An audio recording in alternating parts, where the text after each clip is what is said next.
Bonjour, bienvenue dans cette vidéo. Alors aujourd'hui, on va parler de networking quand on est introverti, comment networker, donc comment réseauter quand on est introverti.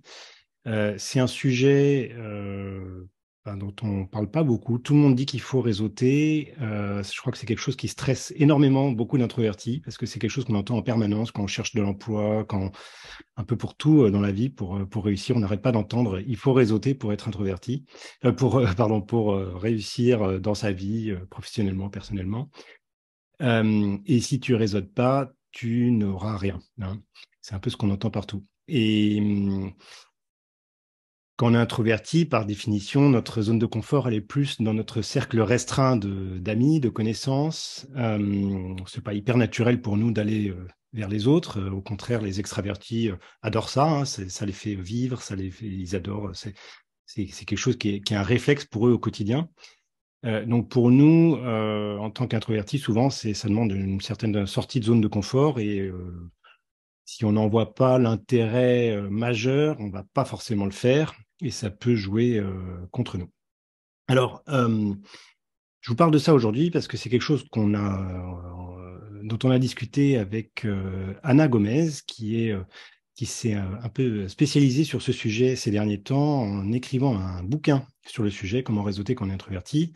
Elle va vous dire plus exactement le titre et de quoi ça parle un petit peu plus tard.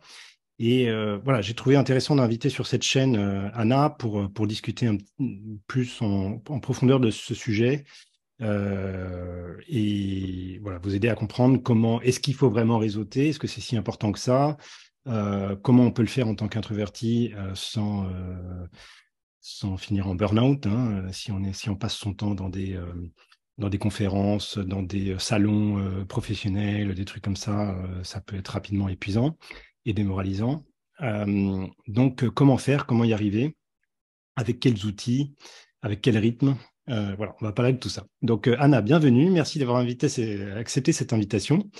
Je te propose de te présenter en quelques mots qui tu es, pourquoi ce sujet aujourd'hui, peut-être. Oui, bonjour Julien, merci beaucoup de m'avoir invité pour cette interview. Puis merci beaucoup d'avoir contribué en fait au livre parce que ça, peut-être que ton audience ne le sait pas, mais on avait déjà échangé sur le sujet un petit peu il y a un an ou deux Ouais. Ah, quand je cherchais des nouvelles pistes pour rédiger ce livre.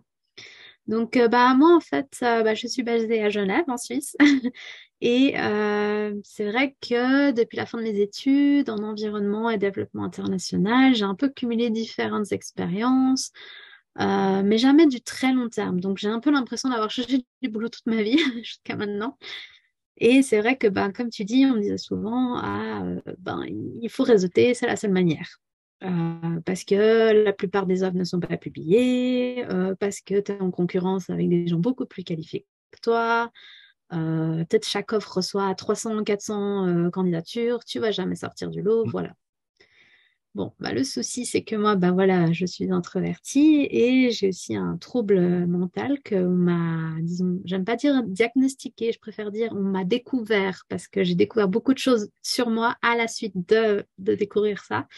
C'est que j'ai l'anxiété sociale qui est la peur du regard de l'autre. Et ces deux choses combinées, ce trouble mental plus cette personnalité introvertie, fait que pour moi, le networking, c'est trop, quoi. Ça mm. demande beaucoup trop d'efforts. Qu'est-ce que ça veut dire, peut-être une petite parenthèse, pour toi, être introverti, comment tu le vis, quel mot tu associes à ça, toi, dans ta vie, en quoi ça se manifeste? Ouais, alors je dois dire qu'il y avait une différence entre quand j'étais adolescente et maintenant. Oui.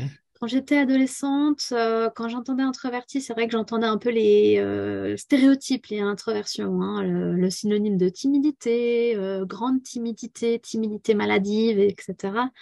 Donc je le sentais pas très bien. Mhm. Mais en même temps, je comprenais pas pourquoi, par exemple, quand je cumulais beaucoup de rencontres, tout ça, je me sentais pas aller à une soirée. Je me sentais si fatiguée. Et c'est vrai que c'est comme seulement il y a quelques années, quand j'ai mieux compris ce que voulait dire être introverti, que j'ai mieux compris comment je fonctionnais. Et c'est vrai que maintenant que je sais ce que ça veut dire, je l'accepte mieux. Je m'assume en tant qu'introvertie. Et du coup, dans ma vie de tous les jours, ben, je sais que, par exemple, si je vois que j'ai déjà fait 3 réunions dans la semaine, je vais pas en faire une quatrième parce que je vais être jusque-là. Mm, C'est un peu ça. Moi, j'associe l'introversion au fait de prendre un rythme peut-être plus lent, moins de, moins de réunions, moins de sociabilité, mais peut-être plus qualitative, peut-être moins d'amis, mais des liens plus forts. Et puis aussi la volonté de passer du temps avec soi. mm, Je dis jamais être seul parce que c'est souvent mal perçu, mm, mais d'être avec soi-même parce qu'au mm. final, C'est une belle j'adore ma expression. propre compagnie, quoi. J'adore passer du temps avec moi. Ouais, ouais, ouais. Et par rapport à l'anxiété sociale, donc tu différenciais clairement les deux au début. Bon, je connais un petit peu la réponse à la question, mais comment en quoi ça se manifeste la différence pour toi dans ta vie? Qu'est-ce que l'anxiété sociale par rapport à l'introversion? Alors, peut-être pour donner un exemple concret, si par exemple on m'invite à aller à une soirée où je connais personne, en tant qu'introvertie, j'irai peut-être si de toute la semaine j'ai passé du temps avec moi-même, ma batterie sociale est assez élevée, je peux y aller. J'irai pas tout de suite parler avec des gens parce que je connais pas, voilà.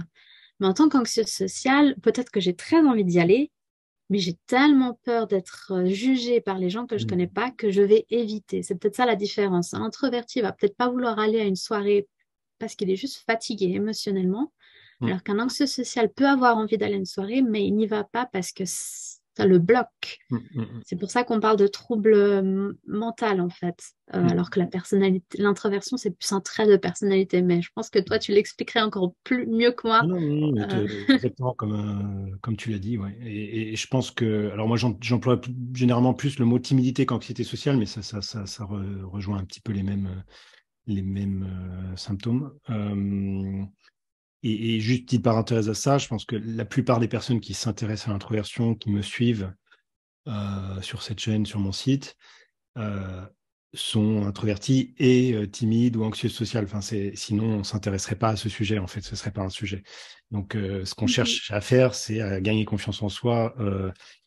Et généralement, on a essayé plein de méthodes au cours de sa vie, euh, souvent en écoutant des conseils un peu extravertis. Et toute mon idée, c'est de dire, ben, on peut gagner confiance en soi, on peut diminuer son anxiété sociale, justement, sa timidité, euh, en acceptant mieux son côté introverti et sa manière de fonctionner introverti.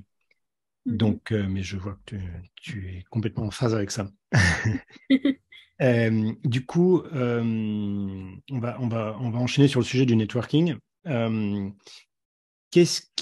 alors déjà, qu'est-ce que c'est que le networking, peut-être, parce que c'est un mot anglais, le réseautage en français. Qu'est-ce que tu dirais? Ouais, c'est vrai qu'il n'y a pas, il y a pas une vraie définition. Enfin, network, réseau.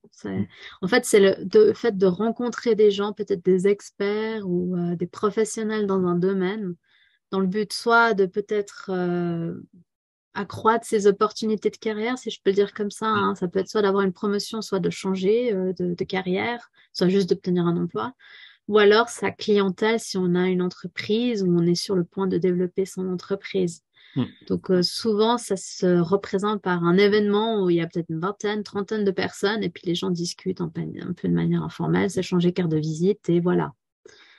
Donc, Là, on imagine un petit peu l'événement, je sais pas, dans un café professionnel où tout le monde, où on invite des gens d'un même secteur qui discutent ou dans la même ville ou des trucs pour se rencontrer. Donc ça, c'est un peu peut-être le networking dur. Enfin, c'est vraiment, t'arrives, tu connais personne, ouais. tu échanges des cartes de visite, comme tu dis. Après, il y a peut-être un networking soft aussi, j'imagine. Je sais pas, plus dans l'entretien des relations, des gens avec lesquels j'étais pendant mes études, des amis éloignés, je garde des nouvelles. Il y a Oui. beaucoup d'efforts à faire en permanence pour entretenir tout ça, peut-être par LinkedIn aussi, augmenter le réseau petit à petit. Et ça aussi, tu en parles, c'est quelque chose qui fait partie du. Euh, oui, dans le livre, c'est vrai que moi, je parle beaucoup des réseaux sociaux et de LinkedIn principalement parce que c'est vrai que peut-être moins quand on est introverti, mais quand on est anxieux social, le fait qu'il y ait un écran, c'est moins exposant, je Mm. trouve. Je me sens beaucoup plus libre à travers l'écran qu'en personne. Donc, demander, parler avec des gens sur LinkedIn ou commenter ce qu'ils postent, hein, leurs publications, c'est une manière un petit peu plus douce de faire du networking et moins jugeante pour moi.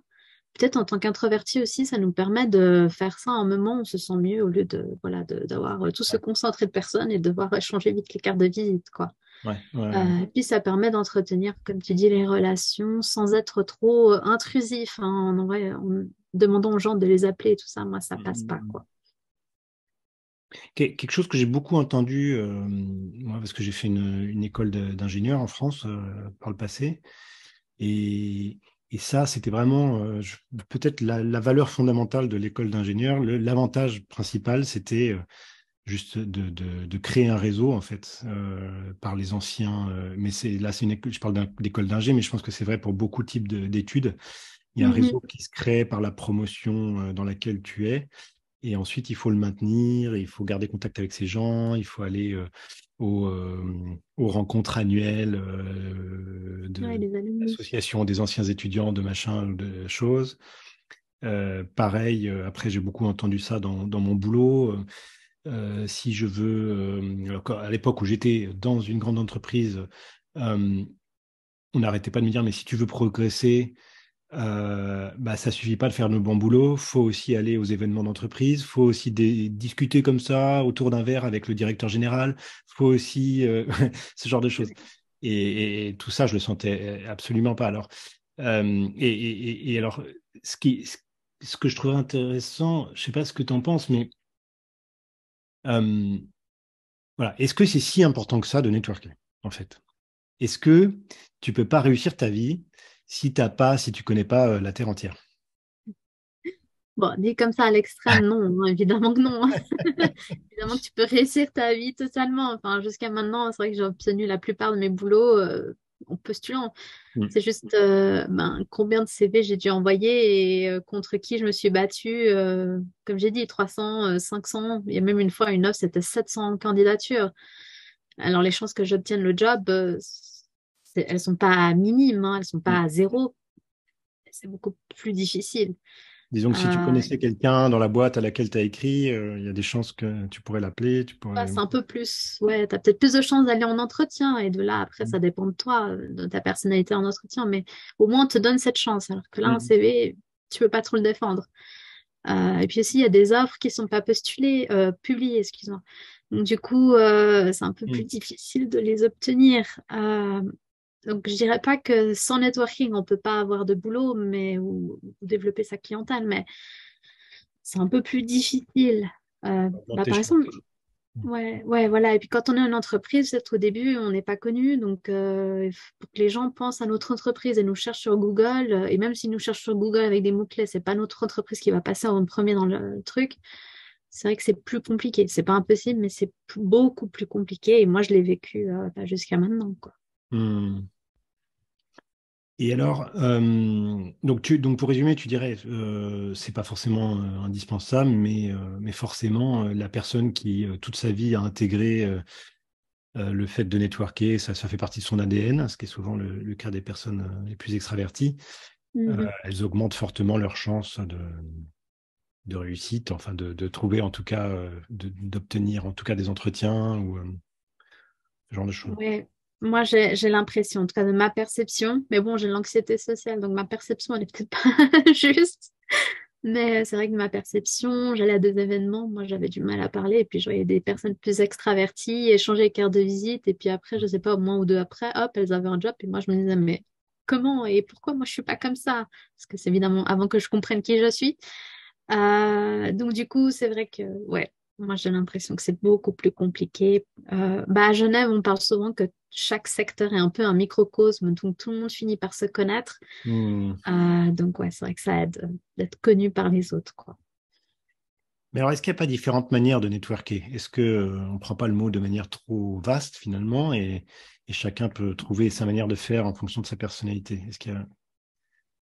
Bah oui, c'est un peu le but de mon livre. Oui, oui, Non, je oui, rigole. j'imagine. Non, bah oui, oui, non, il y a beaucoup de manières de faire du networking, de réseauter, de rencontrer des gens, tout simplement, hein. C'est vrai que moi, je dis par exemple, aller dans les webinaires. Alors, c'est pas hyper efficace, je trouve, mais c'est une manière de gentiment se faire connaître, ce qui est Mhm. déjà pas mal. Il y a LinkedIn. Et après, il y a tout ce qui est événement informel, hein. Si on va à un cours de sport, bah déjà de parler avec les gens qui Mhm. participent, qu'on connaît au fur et à mesure, bah ça, c'est une manière de réseauter de manière très très douce et sur le long terme, parce qu'on ne sait jamais d'où viennent ces personnes. On peut faire du bénévolat également. C'est vrai que moi, ça m'aide à rencontrer des gens et puis bah, on ne sait jamais dans le futur, ça peut être quelque chose qui sera valorisé et qui sera utile. Mhm. C'est vraiment, il faut voir ça comme quelque chose sur le long terme, hein. Oui, c'est vrai que moi je parle de permaculture des Oui. relations parce que Alors je viens explique-nous du milieu ce d'écologique, concept. oui. Mhm. Oui. Donc c'est un jardin qu'on cultive son réseau, on plante des graines et les graines elles poussent pas tout de suite, elles poussent au bout de quelques mois, peut-être des années. Et des fois elles donnent pas tout de suite ce qu'on veut, mais elles nous met en relation avec quelqu'un d'autre qui peut-être va nous aider à réaliser notre projet. Donc c'est vrai que quand on est introverti ou anxieux social, il faut s'armer de patience. Voilà. Mhm. Quand, quand c'est pas quelque chose de naturel pour toi, t'as pas forcément envie d'aller à la salle de sport, ou alors quand tu y vas, t'as pas forcément envie de parler avec les autres, ou alors quand tu leur parles, t'as pas forcément l'envie de parler de toi, hein. Ça, je Oui. pense que ça, là, même pour quelqu'un qui n'est pas anxieux social, quelqu'un qui est introverti, qui peut être relativement à l'aise, généralement, c'est pas naturel de parler de nous, c'est pas le premier réflexe qu'on a avec des gens qu'on connaît pas trop. Euh, Comment veux-tu que les personnes sachent que on est intéressé potentiellement ou qu'on est en recherche potentiellement d'un boulot, par exemple, Oui. si tu parles pas de toi. Donc, est-ce qu'il n'y a pas un moment où de toute façon, en tant qu'introverti, tu es obligé d'aller un peu contre ta nature? Bonne question. Alors, dans le cadre d'un cours ou de quelque chose où on voit les mêmes personnes sur la durée, ça va venir gentiment. Je crois que c'est Mhm. justement dans l'échange qu'on avait eu avec toi où tu avais parlé de l'empathie et quelqu'un d'autre m'avait parlé d'entraide. En fait, au fur et à mesure, ils vont te parler un peu d'eux, en posant des questions, ils vont aussi commencer à te demander à toi. Si tu demandes, ah, bah, tu fais quoi dans la vie? Ils vont te dire, et toi, tu fais quoi dans la vie? Et d'un moment, tu t'intéresses aux autres, les autres vont s'intéresser à toi. C'est dans le livre de Dale Carnegie que tu m'avais Mhm. conseillé, il dit ça. Et c'est vrai, moi, je l'ai expérimenté dans différents, pas, j'ai testé ce que je fais. Je demandais aux gens, bah, vous faites quoi? Quelle est votre entreprise? Et au bout d'un moment, bah, par ricochet, c'est presque un code social, la personne te dit, bah, et vous faites quoi? Mhm. Et vous devez dire, bah oui, bah, je suis en recherche d'opportunités. Moi, je dis souvent, bah, je suis blogueuse, je m'intéresse beaucoup à ce sujet de la durabilité. Je recherche justement une opportunité dans ce domaine. Et donc, du coup, c'est une manière un peu, Mhm. voilà, comme ça, douce de dire, ah, bah, je suis sans emploi, quoi. Ouais. Ouais, donc il faut avoir un petit discours préparé quand même. Ouais, Euh, moi, ça m'aide beaucoup. C'est ma bouée de sauvetage, là, d'avoir déjà des petites phrases un peu que je peux ressortir. Si je vois que ça, je panique, ben, je me réfère à mon petit speech, ma petite présentation. mhm. Ça m'aide beaucoup. D'accord. Quels seraient pour toi je sais pas moi, les trois plus grands conseils que tu pourrais donner à quelqu'un qui flippe d'aller à la rencontre des autres, de réseauter? Euh, Par où commencer peut-être, pour que ce soit pas. Je pense que si on vise trop haut, si on vise tout de suite le salon professionnel où il y a 1000 personnes, ça risque de pas marcher, j'imagine. Hmm, c'est très difficile. Ouais, Pour moi, c'est ce qui me faisait le plus peur. ouais. Donc, ouais. Donc, est-ce qu'il y a des étapes intermédiaires qui sont plus faciles à franchir, peut-être? Ouais, je dirais peut-être déjà de se construire un peu sa personnalité ou son image d'expert dans son domaine que ce soit sur les réseaux, bah, LinkedIn, je pense que c'est le premier. Surtout qu'il y a la possibilité de faire des articles dessus, donc on peut faire plein de choses. Hmm. Peut-être commencer par là, parce que fur et à mesure, les gens vont commencer à vous suivre parce qu'ils vous trouvent intéressant. Et peut-être qu'ils vont venir vers vous. Et du coup, il n'y aura pas cette étape qui est tellement dure d'aller vers l'autre. Je dirais Hmm. qu'on commence par là. Moi, il y a deux gros chapitres que je fais dans mon livre où je parle de ça, hein. Le marketing de soi, c'est un mot horrible. Mais ça, tu Mais c'est l'envisages même parce que toi, tu es blogueuse, donc c'est quelque chose d'assez naturel, on va dire, d'aller écrire des articles sur le sujet qui t'intéresse. Mais imagine quelqu'un qui cherche simplement du boulot dans une entreprise, qui n'est pas du tout ce projet d'entrepreneuriat. Euh, Mhm. tu recommanderais ça aussi de publier des choses, d'écrire des textes? Bah, si écrire ou même faire des vidéos, ça les intéresse pas, et je comprends tout à fait, hein, chacun ses thématiques. On peut quand même partager des articles qu'on a trouvés intéressants si on travaille, je sais pas moi, dans, je sais pas moi, les relations commerciales. Je dis non, ça n'a rien à voir, mais voilà.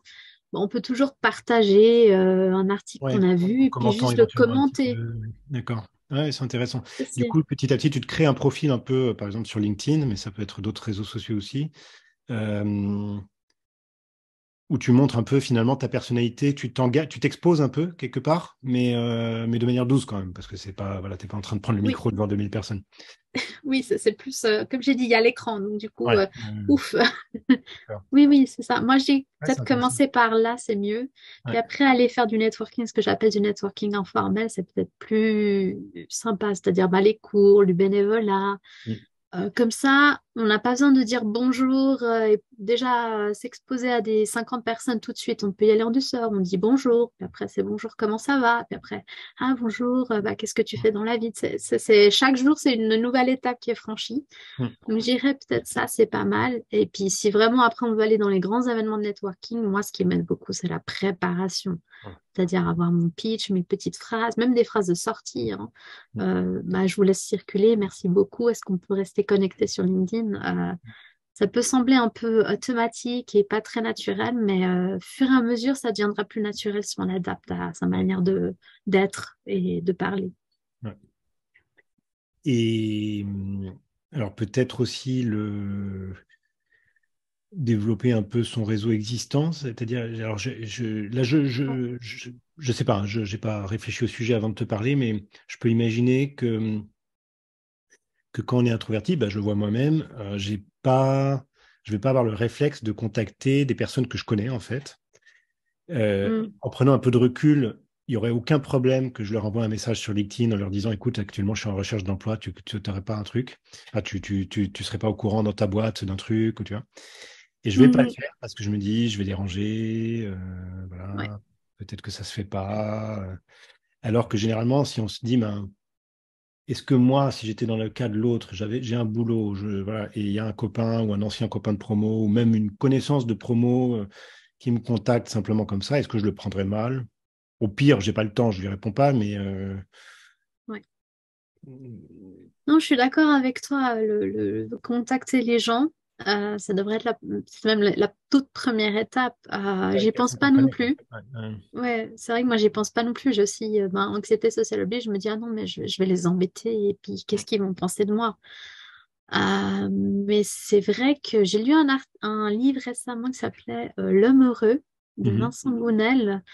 Et on lui donne la mission d'avoir 4 noms et qu'est-ce qu'il galère pour obtenir 4 réponses négatives. Et ça m'a vraiment changé ma perception en me disant, mais c'est vrai que en fait, on est prône à aider les autres, quoi, si Mhm, on peut. Donc du coup, c'est vrai que moi, je réfléchis, je me dis, comme tu dis, est-ce que si moi j'étais dans l'autre situation, ça me dérangerait? Non.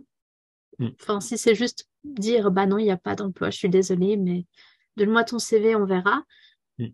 En fait, on est vraiment prône à aider l'autre. C'est assez incroyable et ça change un peu ma perception de l'humanité, tu vois. Donc, ouais. Donc, un peu plus sortir de sa zone de confort, mais le chercher un peu. Enfin, ce que je ressens en te parlant et en parler la dernière fois, en lisant un peu l'extrait de ton livre, c'est que finalement, on subit beaucoup de pression par rapport à ce truc du réseautage.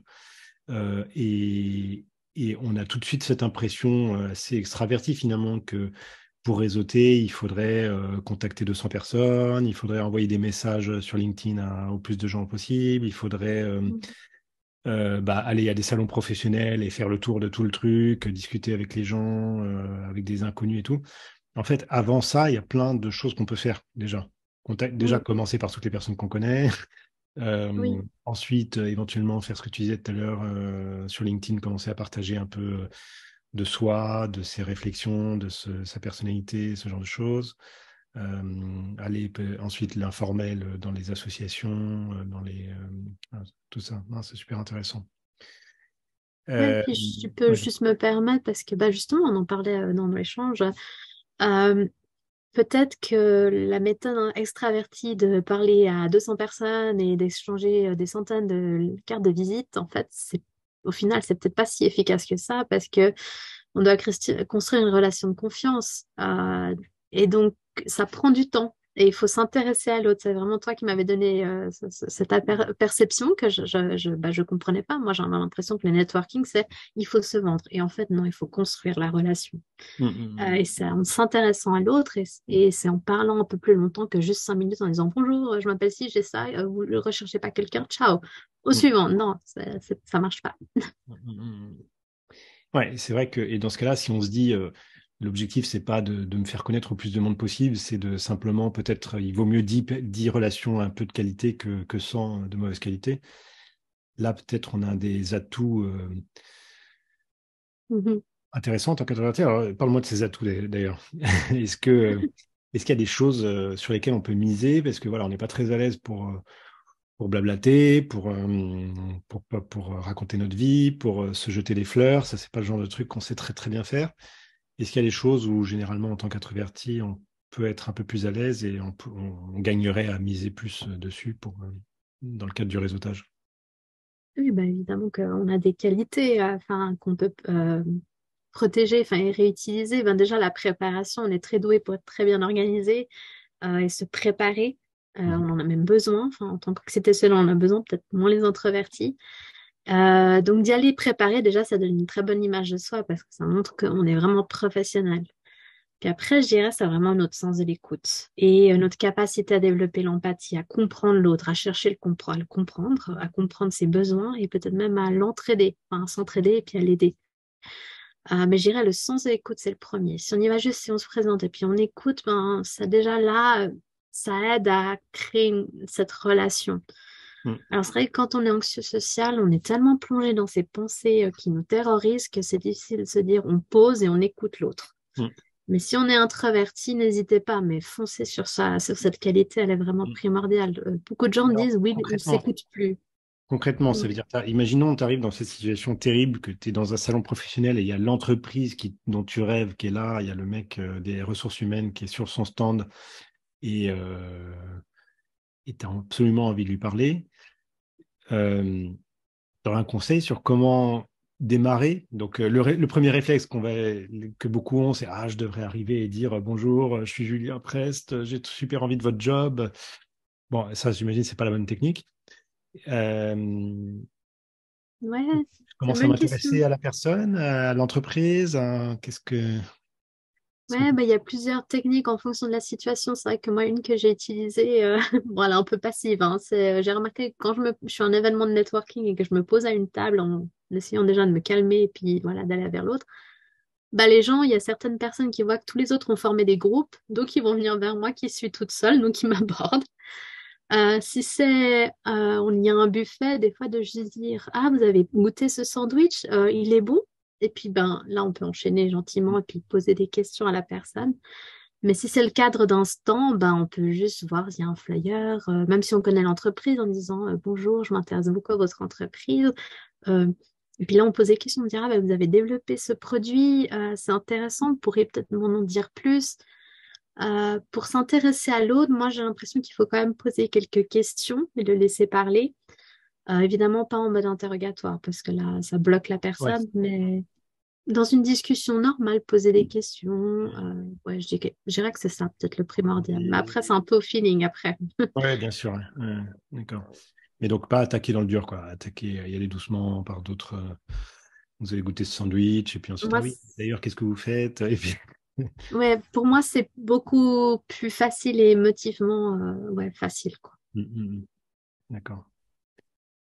Euh, On va parler un petit peu de ton livre. Donc, tu as eu cette idée il y a quelque temps d'écrire un livre qui combine en fait ton expérience en tant qu'introverti, anxieuse sociale et ta passion pour la permaculture. Si j'ai bien, est-ce que je résume bien les choses? Euh, Oui, je crois que oui. alors, est-ce que tu peux nous dire rapidement de quoi parle le livre, en quoi il peut nous aider, à qui il s'adresse, quel type de profil? Oui, bien sûr. Bah, le livre, c'est vraiment, moi, je l'ai pensé de manière pratique. Moi, j'aime pas trop les livres de développement personnel trop théoriques. J'ai l'impression, je me dis, OK, mais j'applique comment ça dans ma vraie vie? Pour vous parler un peu de la structure, au début, ben, je présente bien les principes directeurs du networking à garder en tête. Aussi comprendre ce que c'est l'introversion et l'anxiété sociale, parce que pas tout le monde sait ce que c'est. Ou même des fois, on peut penser qu'on l'a, mais on n'est pas sûr. Donc, du coup, ça aide d'avoir une définition, puis de comprendre les qualités sur lesquelles on peut miser, dont on vient de parler. Puis après, il y a vraiment tout un chapitre sur le marketing de soi pour créer son image, pour faire venir le réseau à soi et des conseils plus pratiques. Et à la toute fin, il y a quand même un chapitre sur comment aller à un événement de networking, comment s'y préparer, qu'est-ce qu'il faut faire.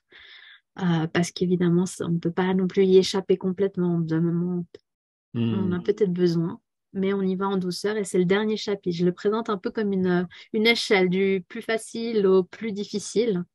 Et qu'est-ce que tu Donc, veux je dire par dirais, faire venir le réseau à soi? bah justement, c'est les personnes qui vous contactent parce qu'ils voient que vous avez une thématique en commun ou qui seraient intéressés à discuter avec vous sur la thématique. Et Bien du ça coup, quand on bah, est introverti. Ouais. voilà. Laisser les extravertis faire le premier pas. Oui, voilà, quelque part. Ou en tout cas, les introvertis qui ont de bons contacts sociaux, parce que Ouais. comme tu l'as dit, toi, être introverti, ça ne veut pas dire être antisocial, hein. Ouais, bien sûr. Euh, et puis, ben, le livre, je dirais, ça s'adresse vraiment déjà en priorité aux introvertis, aux anxieux sociaux, à toute personne pour qui ça coûte énormément de faire du networking et qui se trouvent dans une situation, malheureusement, où ils doivent réseauter pour des raisons professionnelles. Hmm.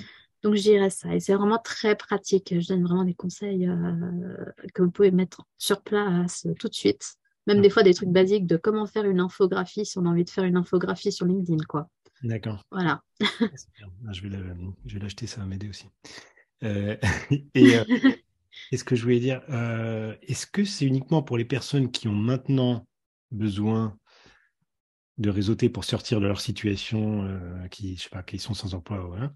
Est-ce que justement, tu disais, c'est plus, on est sur le long terme, donc est-ce qu'en fait, c'est pas quelque chose qu'on devrait tous intégrer dans notre vie tout au long de notre vie? Euh, Mhm.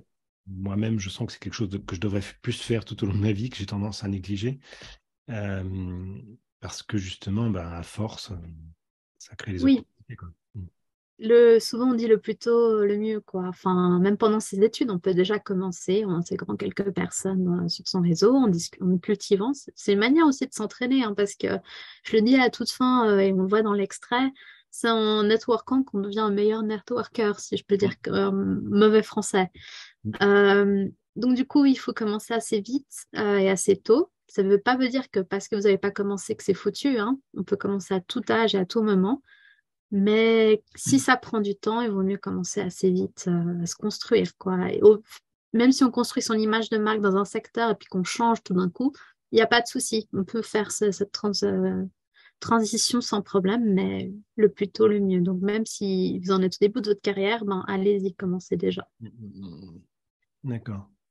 Alors, ton bouquin, il va être publié chez, tu me dis? Les éditions Maya, Et donc, qui... si j'ai bien compris, et donc là, tu es un crowdfunding, excuse-moi pour mon super accent. Euh, et l'idée, en fait, donc de toute façon, il va être publié, mais l'idée, c'est plus il y a de soutien en amont, plus il va être largement diffusé, hein, en gros, pour résumer. Mhm. Ouais. Donc c'est pour ça que j'ai décidé de te soutenir aussi en faisant cette vidéo, ça fait partie de ma démarche. J'ai aucune participation là-dedans, juste pour les, les auditeurs. Juste, bah, bien sûr, comme on a eu des entretiens ensemble, j'apparais dans le livre, mais c'est la seule chose. Mais c'est vraiment, si je fais ça, c'est vraiment pour t'aider. Il y a peu de publications francophones sur des sujets. Il y a quelques sujets sur l'introversion, mais à chaque fois, c'est comment gagner confiance en soi. Enfin, c'est les grands sujets. Il y a peu de sujets en fait Mhm. spécialisés sur bah, ce type de choses. Et le réseautage, je pense que c'est un sujet assez fondamental. Donc voilà, pourquoi j'ai eu envie de te soutenir. Et pour tous ceux qui regardent Merci. cette vidéo, si vous avez envie de nous aider, d'aider Anna, l'idée c'est de participer. Ça peut être une petite participation, je ne sais plus. Alors attendez, je vais partager l'écran, je mettrai le lien après sous la vidéo. Alors, comment on fait pour partager l'écran? Voilà. Hop. Donc, il y a un crowdfunding avec différents niveaux de soutien. Donc, voilà, ça commence à 6 euros, 12 euros. À partir de 12 euros, vous recevez le livre en format e-book, etc. Il y a plusieurs options.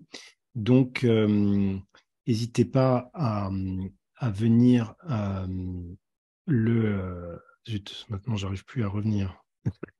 Ah, il n'y a pas un bouton Vas-y, sortir de... arrêtez le Ah, partage. ouais, voilà. La technique, parfois, ça fait. J'ai beau bosser sur Internet. Euh, donc voilà, dans la plupart des cas, vous recevrez le livre, au moins en e-book et en format papier pour les soutiens un peu plus importants. Et ça permet ensuite d'aider Anna à diffuser ce livre le plus largement possible et de contribuer à faire connaître ce thème. Voilà, donc n'hésitez pas à poser des questions sous la vidéo si vous avez ou à m'envoyer un email sur mon site si vous le souhaitez. Anna, est-ce que tu as encore des choses qu'on n'a pas abordées dans cette vidéo que tu aimerais partager euh, avec les Euh, auditeurs? Rien qui me vienne là tout de suite, mais merci beaucoup à toute personne qui, comme je ne sais pas qui me soutient, mais s'il y en a d'autres qui me soutiennent, je vous remercie d'avance, évidemment. Comme tu l'as expliqué, plus il y a de contributeurs, plus les éditions Maya vont s'investir dans la promotion de ce livre. Et puis, si vous voulez peut-être me contacter sur LinkedIn, alors c'est mon nom complet, c'est Anna Alexandra Gomez. Vous pouvez me trouver et puis juste envoyez-moi une note quand vous faites une connexion en m'expliquant pourquoi vous voulez me rencontrer ou discuter avec moi. Mais T'acceptes pas volontiers, toutes les j'échange. invitations sur LinkedIn? Non, ça c'est un truc que je mentionne dans le livre. Je dis, il y a des gens qui disent, mais je ne rencontre personne tant que je ne l'ai pas vu en vrai. Moi, je trouve que c'est un petit peu extrême. Il y en a, ils acceptent tout le monde. Et là aussi, c'est trop un peu extrême. Moi, j'évalue le profil pour voir D'accord. si c'est pas un spam, tout simplement. Ouais, ouais, ouais, ça marche. Mais de toute façon, je mettrai ton contact sous la vidéo et comme ça, les gens peuvent te contacter facilement.